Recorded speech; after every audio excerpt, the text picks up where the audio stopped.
Baik, Assalamualaikum warahmatullahi wabarakatuh. Salam sejahtera bagi kita semua. Om Swastiastu, Namo Buddhaya, salam kebajikan. Selamat siang semuanya Bapak Ibu. Siang, Pak. Siang, Siang, Pak. Pak. Oke, baik. Untuk membantu mengerjakan tugas 3, Bapak Ibu sekalian, saya perlu menunjukkan dulu ya, contohnya yang nanti bisa menjadi guidelines.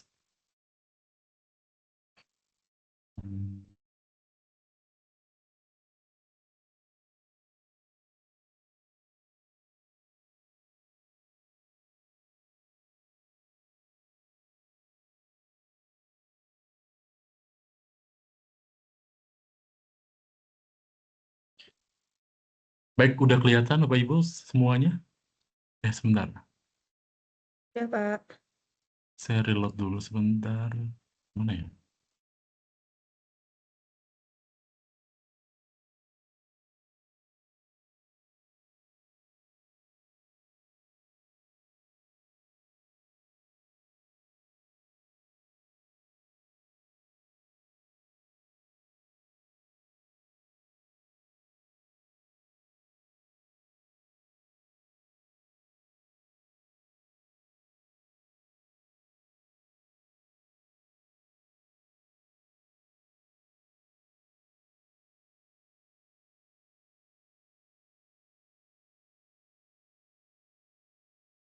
Baik, untuk tugas 3, Bapak Ibu diminta 3 hal, 4 ya.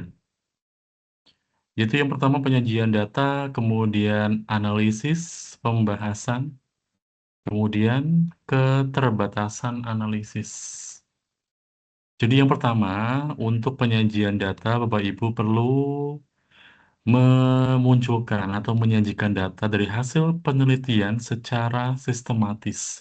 Kemarin kalau sudah ada yang melakukan percobaan 30 sampel, udah ketemu hasilnya bagaimana, kalau misalnya emang oke, dilanjutkan. Kalau misalkan sekiranya masih banyak yang menjawab angka 1, 2, 3, maka bisa disesuaikan atau diperbaiki kuesionernya. Itu kalau Bapak Ibu menggunakan kuesioner ya.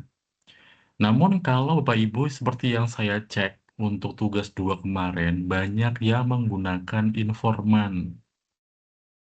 Informan itu berarti pelaku atau stakeholder tertentu. Nah, berarti mereka itu kalau misalkan diberikan pertanyaan dan menjawab menggunakan teks, maka alatnya akan berbeda. Bapak Ibu nggak bisa menggunakan SPSS, Smart PLS yang bisa mengukur pengukuran Likert.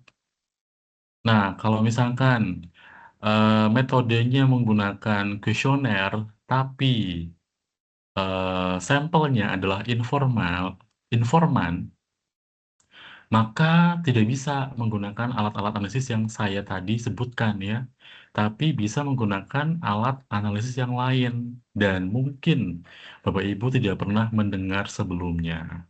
Yaitu kalau untuk kualitatif, jadi yang tidak dikuantikan atau tidak dinumerikkan itu berarti penelitiannya merupakan penelitian kualitatif. Berarti isinya teks atau wawancara berupa teks yang Bapak Ibu bisa rekam, tulis, kemudian diolah. Nah, kalau prosedur itu memang saya sendiri pun belum banyak atau belum pernah sering mengolah data menggunakan datanya tuh teks. Lebih sering menggunakan numerik, entah itu datanya itu dari lembaga resmi, kayak BPS, kemudian World Bank dan teman-temannya, atau kuesioner yang menggunakan pengukuran skala Likert 1 sampai 5. Berarti kalau kuesionernya menggunakan Likert, Bapak Ibu, itu merupakan datanya itu sekunder. Sorry, datanya primer. Karena beroleh dari lapangan langsung. Jadi pas Bapak Ibu menyebarkan angket langsung dapat. Nah, itu berarti datanya primer ya. Kalau sekunder, berarti Bapak Ibu itu perlu mengunjungi website tertentu. Jadi Tolong silakan diperbaiki. Kemarin saya masih banyak menemukan hal demikian, walaupun saya sudah menyampaikan beberapa hal terkait dengan penggunaan data, tapi masih banyak yang menulis dua-duanya, baik primer maupun sekunder. Padahal direkomendasikan pilih salah satu, mana data yang akan nantinya digunakan oleh Bapak Ibu, diolah datanya. Kalau menggunakan kuesioner, skala Likert, maka menggunakan jenisnya itu sekunder, walaupun pengambilannya itu primer. Terus juga, nah ini dia, karena kalau misalnya Bapak Ibu menggunakan kuesioner, itu harus ada yang namanya daftar atau pertanyaan kuesionernya, harus jelas. Dan ini ada perintah sajikan data hasil penelitian secara sistematis. Kalau data penelitian berarti nanti berkaitan dengan kayak jenis kelamin, kemudian juga pendidikan, kemudian penghasilan, kalau misalkan ada, atau umur, dan lain-lain. Jadi, bukan berarti tunjukkan data penelitiannya itu secara global, tapi resume. Nah, ini berupa tabel, grafik, diagram, atau narasi. Nah, biasanya kalau misalkan mau penyajian data, itu kita resume-nya atau merangkumnya itu adalah yang berkaitan dengan data responden. Berarti ada jenis kelamin, kemudian rentang usia, pendidikan, kemudian juga rentang penghasilan. Nah, itu biasanya dibuat menggunakan grafik, tabel, atau mungkin chart yang lain. Terus yang kedua, menjelaskan secara ringkas gambaran umum datanya. Nah, itu bagaimana? Terus gunakan format visualisasi yang jelas atau mudah dipahami. Nah, penyajian data, saya ada contohnya. Oke, jadi ini contoh dari penyajian data penelitian. Kebetulan karena saya menggunakan kuesioner, di mana kuesioner itu awalnya ada eh, variabel gender, kemudian umurnya, ini menggunakan rentang umur, karena saya menggunakan respondennya itu dengan kriteria harus berada di usia 16 sampai 30 tahun, maka saya bikin rentang usianya hanya 3, yaitu 16, 20, 21, 25, dan 26 ke 30 tahun. Nah, silakan bisa dibuat percentage, frekuensinya berapa yang mengisi ini, kemudian dipresentasikan. Nah, sama juga pendidikan. eh, saya buat dari mulai SMA. Kenapa saya bikin dari SMA? Karena ini berkaitan dengan minat pembelian untuk panel surya. Nah, pengetahuan mengenai panel surya itu ya minimal banget harus ada di jenjang SMA. Jadi saya bikin mulai dari jenjang SMA, diploma, kemudian S1, S2, sampai S3 ya, bila perlu. Karena kebanyakan dari responden saya itu adalah sampai S2, jadi saya bikin sampai S2-nya. Nah, kemudian penghasilan itu saya juga membuat rentang penghasilan, yaitu ada di bawah 2 juta, kemudian 2 sampai 5 juta, 5 sampai 10, 10 sampai 15, 15 sampai 20 juta, dan di atas 20 juta. Nah, silakan tunjukkan frekuensinya atau banyaknya data yang memilih ini. Kalau misalnya Bapak Ibu nanti menggunakan penyebaran angketnya menggunakan Google Form, nanti bisa didapatkan datanya itu melalui spreadsheet. Nah, spreadsheet itu pasti Bapak Ibu sudah bisa mengolahnya. Kalau apalagi yang biasa menggunakan pivot table ya, itu akan lebih gampang mengolah data penelitian ini atau merupakan gambaran umum dari data penelitian. Apakah nanti Bapak Ibu memunculkan gender? Bisa jadi iya, biasanya begitu. Kemudian rentang umur juga sama, dan pendidikan biasanya ada. Nah, penghasilan, kemudian kondisi yang lain-lainnya itu tergantung dari ketentuan Bapak Ibu yang sudah disepakati sesuai dengan purposive sampling-nya. Sampel yang ditentukan melalui kriteria tertentu. Nah, ini merupakan contoh dari gambaran umum untuk penyajian data secara sistematis. Boleh menggunakan tabel atau Bapak Ibu dibuat per kategori. Misalkan gender antara male and female, Bapak Ibu dibuat menggunakan pie chart. Kemudian dijelaskan masing-masing pie chart-nya itu boleh. Sama juga yang umur, kemudian pendidikan dan rentang penghasilan itu bisa dibuat atau di-split dan disajikan dalam bentuk pie chart itu it's okay. Senyamannya Bapak Ibu saja. Mau dibikin tabel kayak saya boleh, mau dibikin pie chart pun juga it's okay, nggak masalah. Yang penting penyajian data atau gambaran umum dari penelitian itu bisa tersampaikan. Nah, nanti bisa jelaskan sedikit singkat aja dari data yang tadi. Kalau mau dijelaskan lebih panjang juga it's okay. Nah, itu dia untuk contoh ya Bapak Ibu terkait dengan hasil berupa poin pertama yaitu penyajian data. Terus yang kedua, analisis data. Nah, ini penting banget ya kemarin.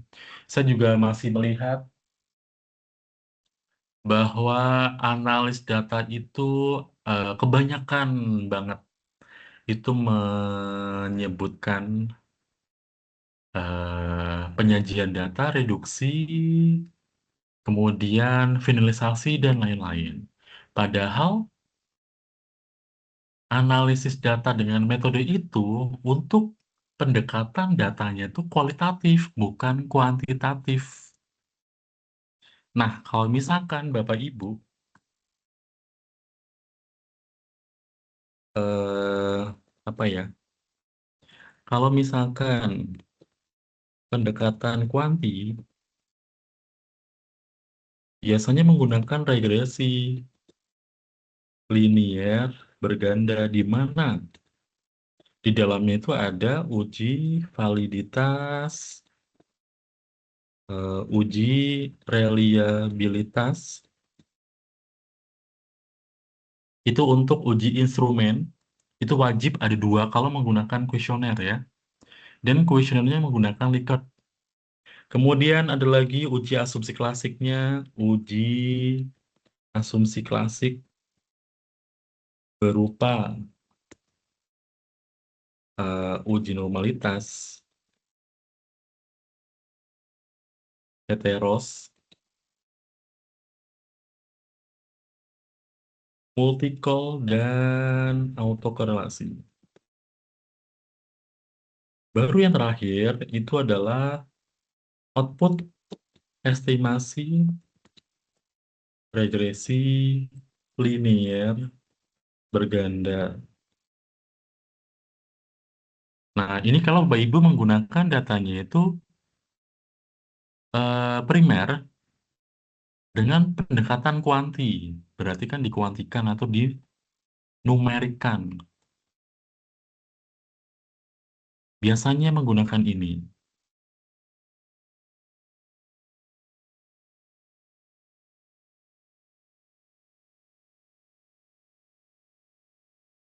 Nah, atau dengan cara yang lain,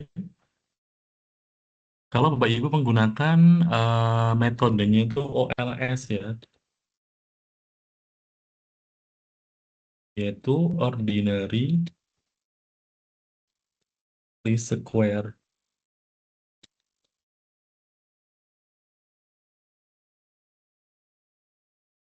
Nah, ada juga metode yang kedua.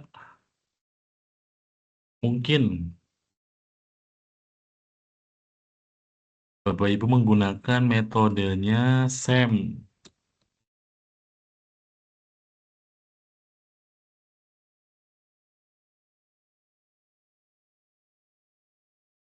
Structure Equation Model. Nah, berarti nanti kalau untuk menggunakan structure SEM ya Bapak Ibu, itu ada yang namanya outer model dan inner model. Sama kalau yang outer model terdiri dari sama ada uji instrumen juga, yaitu reliabilitas dan validitas. Namun kalau di SEM, outer modelnya itu sedikit berbeda ya. Nanti saya tunjukkan. Ini kalau untuk yang SEM, Bapak Ibu menggunakan Smart PLS. Nah, kita ada outer model sama ada inner model. Jadi apa sih yang dibahas kalau di outer model? Outer model itu Bapak Ibu akan melihat yang pertama convergent validity, atau kalau di OLS itu namanya uji validitas. Berarti mengecek apakah setiap indikator memiliki nilai loading faktornya di atas 0,7 atau tidak. Kalau misalkan di atas 0,7 berarti valid. Kalau misalkan tidak di bawah 0,7 berarti nggak valid. Nah, itu biasanya yang di bawah 0,7 itu yang harus dibuang nanti. Makanya bisa aja seperti ini, kayak price misalkan, harusnya kan price itu ada P1, 2, 3, 4, 5. Namun, karena P1, 2, dan 5-nya, nilai loading faktornya di bawah 0,7.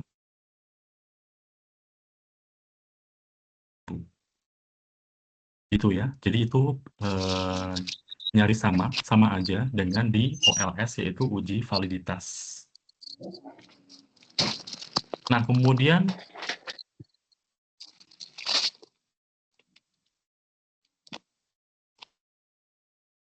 silakan kalau ada keperluan untuk di-mute dulu ya, Bapak Ibu. Nah, kemudian untuk berikutnya adalah uji reliabilitas. Nah, kalau di SEM, berarti kita membandingkan antara nilai reliability and AV, average variance and range. Jadi kita melihat bahwa setiap variabel nilai Cronbach alfanya harus di atas 0,6. Oh, di atas 0,7 ya. Composite reliability-nya harus di atas 0,7, kemudian Cronbach alfanya di atas 0,6. Nah, dilihat biar lolos reliability berarti di Cronbach alpha harus di atas 0,6. Kemudian yang di composite reliability, oh, tarik, itu harus di atas 0,7. Nah, sedangkan untuk nilai AV-nya itu harus di atas 0,5. Ini perbedaannya. Tapi biasanya kalau Bapak Ibu menggunakan SPSS, cukup melihat dari nilai Cronbach alpha-nya aja. Tidak perlu ada composite dan juga nilai AV, karena ini menggunakan SEM atau Structure Equation model yang mana sampelnya itu ditentukan oleh jumlah indikator. Maka berbeda ya Bapak Ibu. Oke, terus yang ketiga, kalau ini kan menggunakan SEM, kalau misalkan Bapak Ibu menggunakan SPSS cukup sampai sini saja, uji reliabilitas. Namun kalian menggunakan SEM, maka bagian dari outer model itu ada yang lain, yaitu ada diskriminan validity. Tes uji diskriminan validitas, yaitu dengan melihat nilai Fornellecker dan juga heterotrade monotrade. Nah, gimana melihatnya jika nilai diagonal ini lebih besar daripada nilai konstruk di bawahnya? Nah, sama juga yang HTMT itu akan lolos jika nilai diagonalnya lebih besar dibandingkan nilai konstruk lainnya. Itu merupakan bagian dari outer model kalau di SEM atau Structure Equation Model. Nah, tapi kalau di SPSS, Bapak Ibu akan mudah, hanya cukup sampai di nilai Cronbach alpha aja untuk uji convergent validity-nya.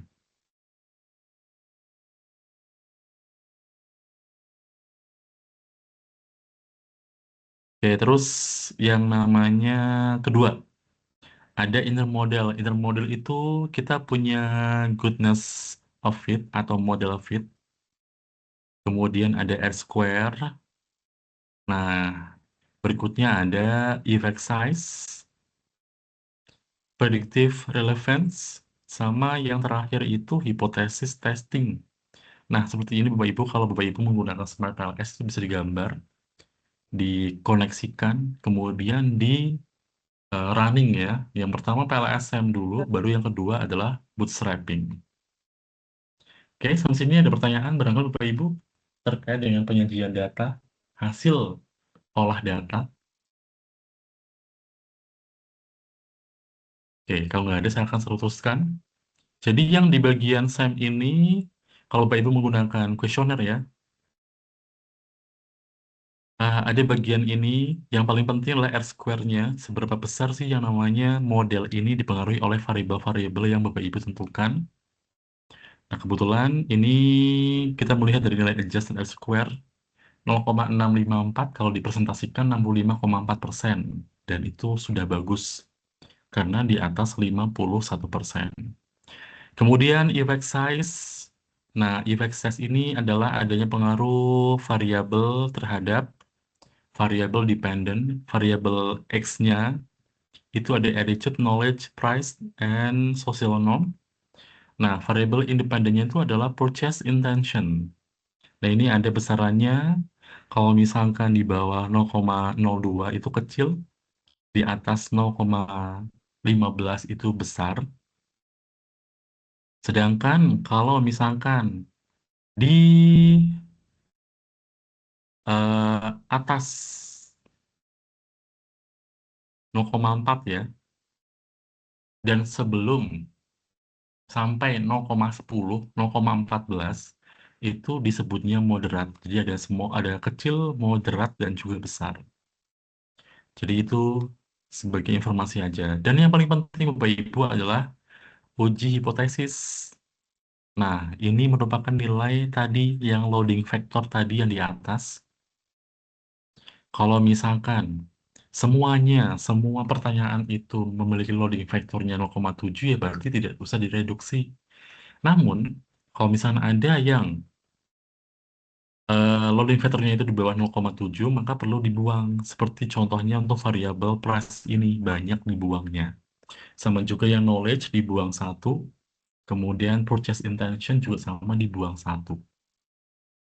Yang attitude juga sama, ada yang di-reduce atau dibuang satu. Yang masih utuh itu cuman social norm aja yang jumlahnya tetap 5 pertanyaan atau 5 indikator.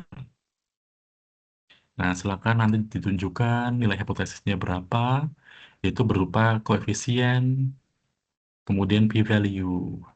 Nah, kalau nanti Bapak Ibu menggunakan Smart LS, itu merupakan koefisien, sedangkan yang ini adalah probabilitasnya. Jadi dari gambar ini, yang mempunyai pengaruh itu adalah social norm, kemudian price, sama knowledge. Jadi udah kelihatan ya, Bapak Ibu. Itu contoh untuk menyajikan data untuk bisa menjawab poin 2, yaitu analis data. Kalau misalnya Bapak Ibu menggunakan SPSS setelah tadi menunjukkan instrumen, yaitu validitas dan reliable, nanti langsung aja untuk pengujian normalitasnya, hetero, multikol, dan autokorelasi. Kalau sudah baru, uji yang namanya regresi linear berganda. Jadi itu untuk analisis datanya, silahkan dicek lagi. Kalau misalnya Bapak Ibu masih bersikuku untuk menggunakan apa ya pemilihan data, reduksi, penyajian data dan lain-lain, maka datanya itu bukan data kuanti melainkan data kuali.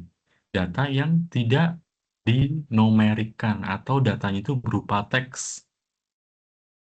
Bisa gambar, bisa yang lain. Nah, maka alat analisisnya tidak bisa menggunakan toolsnya itu, tidak bisa menggunakan Smart PLS karena berbeda. Karena digunakan, yang perlu digunakan itu adalah alatnya bisa NVivo. Nah,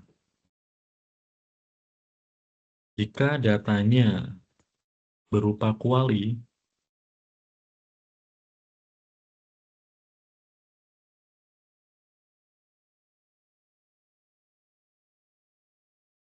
maka alat analisisnya berupa NVivo,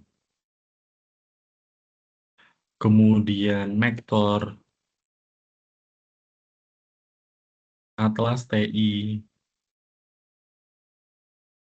dan sebagainya.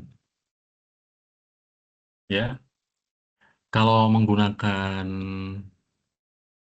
SPS aja mungkin agak kesusahan karena harus belajar lagi lewat YouTube, kemudian langsung dipraktekkan. Nah, apalagi kalau Bapak Ibu itu menggunakan informan datanya berupa teks, berupa kualitatif, bukan kuantitatif. Nah, maka nanti untuk alat analisisnya itu bisa menggunakan kayak NVivo, Vector, atau dan segala macamnya. Tapi ini pasti belajarnya juga akan lebih lama. Jadi yang paling mudahnya ya gunakan aja SPSS, Smart PLS, atau mungkin sejenisnya yaitu Web PLS. Gitu ya Bapak Ibu, jangan sampai salah. Ya, kalau mau mencoba mengolah menggunakan NVivo dan lain-lain ya nggak apa-apa juga. It's okay, nggak masalah. Senyamannya Bapak Ibu saja. Ya, oke. Nah ini dia kuantitatif, berarti gunakan teknik statistik yang memadai. Kalau yang kualitatif sama juga. Nanti penyajiannya berbeda dengan yang kuantitatif. Berarti kalau yang kualitatif harus ada yang namanya analisis tematiknya apa, kategorisasinya bagaimana, interpretasinya bagaimana. Jadi saya rasa lebih berat yang kuali ya.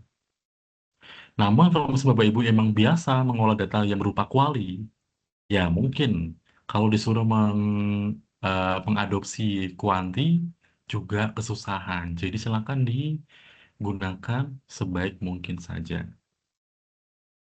Nah, pembahasannya Bapak Ibu silakan dulu pas rumusan masalahnya apa, dikaitkan dengan tujuannya, kemudian ditambahkan dengan tujuan tinjauan pustakanya berupa tabel penelitian terdahulu.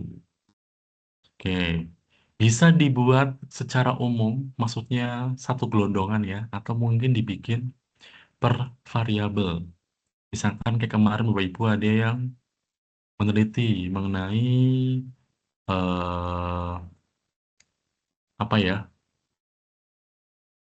produk, kualitas produk terhadap pendapatan usaha.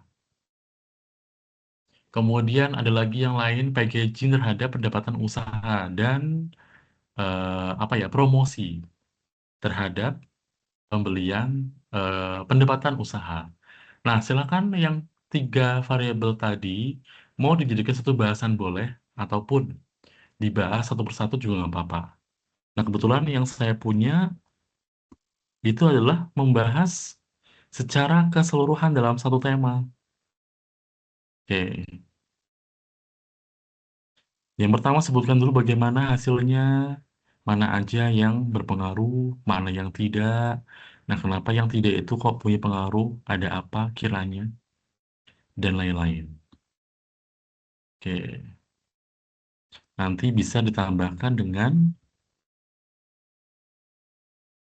penelitian dari orang lain, tapi juga didukung dari pendapat Bapak Ibu sendiri. Nah, kalau sudah menyajikan bahasan, maka disusul menggunakan kesimpulan. Jadi, hasil dan pembahasan tadi, kesimpulannya apa? Penelitian ini menemukan bahwa, misalkan, norma sosial, harga, dan pengetahuan berpengaruh positif signifikan terhadap minat pembelian panel surya. dan lain-lain. Jadi kurang lebih seperti itu ya Bapak Ibu. Nah ini untuk referensinya, kalau Bapak Ibu tuh menggunakan citasi mendelay atau mungkin EndNote, itu bisa lebih mudah, tidak perlu memasukkan satu persatu. Jadi itu dia untuk caranya menjawab tugas 3.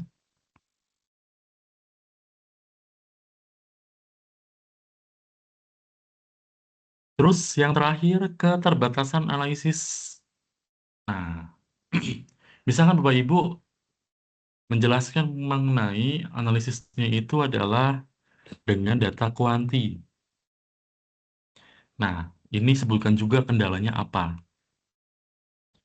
Jelaskan atau sebutkan secara singkat atau keterbatasan yang mungkin mempengaruhi hasil analisis. Misalkan nih, karena kita itu tuton ini cuma berlangsung 8 minggu, berarti biasanya keterbatasan itu adalah di waktu. Silakan Bapak Ibu sampaikan aja bahwa keterbatasannya itu adalah dalam hal waktu, yang mana dalam semester ini belum cukup kalau melakukan penelitian sampai akhir, dikarenakan waktunya yang mepet dan kurang lama.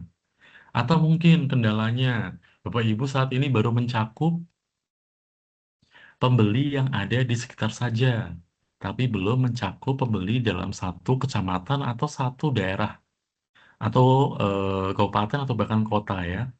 Jadi sehingga eh, mungkin untuk customernya atau pelanggannya baru mencakup sekitar toko saja bisa jadi. Kalau pengen lebih beragam berarti mau nggak mau Bapak Ibu harus meneliti atau menjangkau responden lebih banyak sehingga bisa memberikan variasi hasil dari analisis tersebut. Atau mungkin misalkan proses penyebaran angketnya belum final karena target dari sampel yang dibutuhkan itu belum tercapai. Misalkan Bapak Ibu menggunakan sampel minimalnya itu 150, namun sampai saat ini baru ada 70 orang yang mengisi. Nah, silakan bisa disampaikan pada kendala ini. Dan harapannya nanti kalau Bapak Ibu sudah mengerjakan dari tugas 1, 2, 3 dan digabung menjadi satu, harapannya nanti kalau di semester berikutnya Bapak Ibu sudah mendapatkan artikel ilmiah, itu tidak lagi mengulang dari nol banget. Tinggal menyelesaikan aja analisisnya, interpretasinya, sehingga nanti tinggal memindahkan dari yang sekarang metode penelitian bisnis menuju ke artikel ilmiah sebagai syarat lulus ya untuk sarjana di universitas terbuka. Baik, kurang lebih seperti itu Bapak Ibu untuk hari ini. Apakah ada pertanyaan barangkali?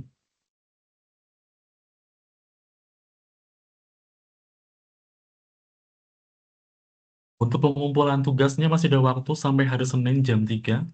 Silakan dikerjakan tugasnya. Jangan sampai tugas 3 ini kosong ya Bapak Ibu. Kalau untuk UASnya sih saya kurang tahu, nanti biar diinformasikan kepada UT lebih lanjut ya. Kalau untuk yang mata kuliah biasa, ya ada UASnya. Nah, saya kurang tahu kalau untuk Medpen bisnis ini metodenya bagaimana untuk UASnya. Jadi silakan dipantau lagi informasi dari universitas terbuka biar Bapak Ibu tidak ketinggalan informasi. Dan dipastikan nanti ketika penguploadan tugas 3 tidak ada file yang apa ya rusak sehingga tidak bisa diakses dan berpengaruh terhadap penilaian Bapak Ibu. Oke, hari ini Sabtu, kemudian waktu mengerjakan sampai hari Senin, tanggal 8 ya, 8 Juni 2026, jam 3 sore, waktu setempat. Jadi silahkan, mungkin kalau yang Indonesia Timur akan lebih cepat jam 3-nya dibandingkan dengan Indonesia Barat, karena perbedaan selisih jam yang sudah lebih dulu dialami oleh Indonesia yang bagian timur, tengah, atau bahkan barat. Seperti itu kurang lebih Bapak Ibu, silakan kalau ada yang mau bertanya atau mungkin konsultasi diperbolehkan. Silakan saya tunggu bila mana ada yang ingin disampaikan.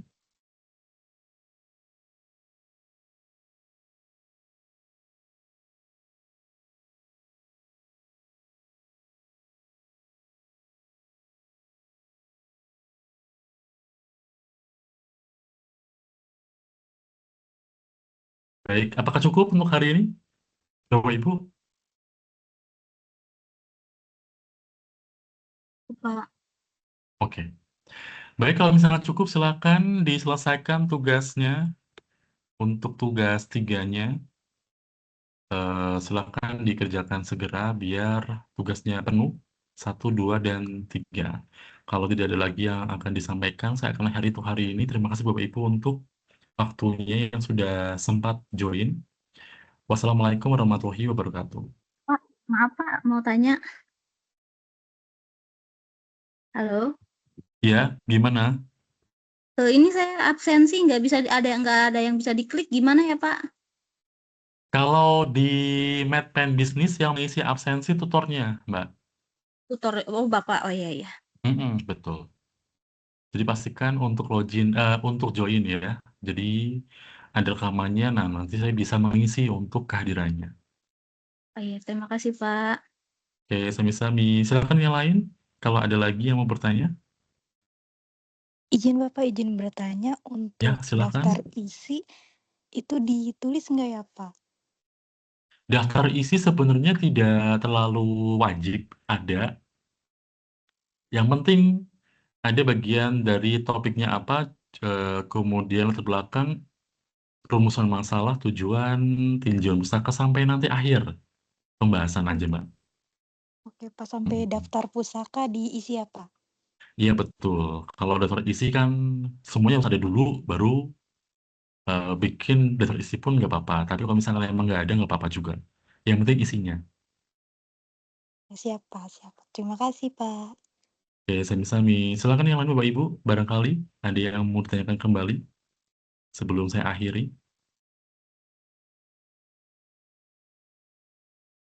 Oke, cukup ya.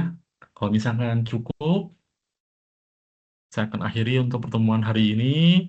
Semoga lancar untuk tugas tiganya dan nanti kalau masih ada UAS untuk mata kuliah lainnya bisa lancar mengerjakan dan mendapatkan hasil yang maksimal untuk nilai akhir. Sekian, terima kasih, sampai jumpa. Wassalamualaikum warahmatullahi wabarakatuh. Waalaikumsalam warahmatullahi Waalaikumsalam wabarakatuh. warahmatullahi Terima kasih Terima kasih wabarakatuh. Pak. Pak. Oke, sami-sami.